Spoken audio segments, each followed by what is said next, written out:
RTL Midi. Un jour chez vous.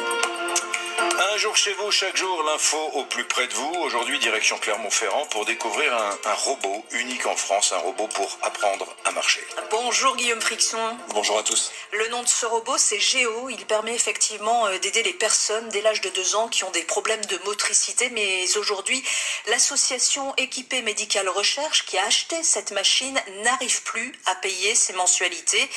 Résultat, l'avenir de Géo est menacé, Guillaume.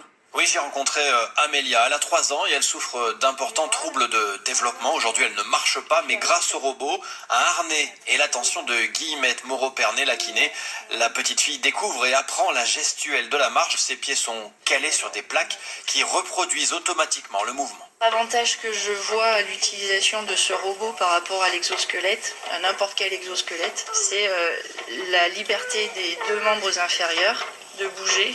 Et cette liberté permet au kiné qui s'occupe du patient de mettre ses mains sur les cuisses ou sur les jambes. On reste en contact permanent avec le patient et on l'accompagne réellement dans sa rééducation.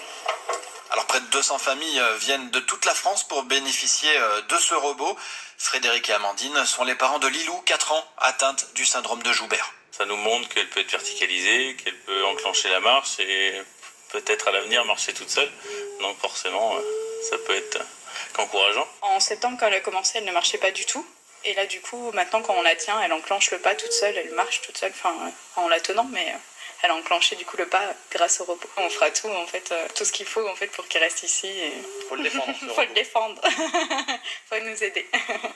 Un robot, on l'aura compris, très précieux, mais comme souvent, cette technologie médicale a un coût très élevé, et c'est là que commencent les problèmes. Exactement, car c'est une invention suisse qui a un coût, 500 000 €. Elle avait été achetée en leasing par une association locale pour un loyer de 5 000 € mensuels.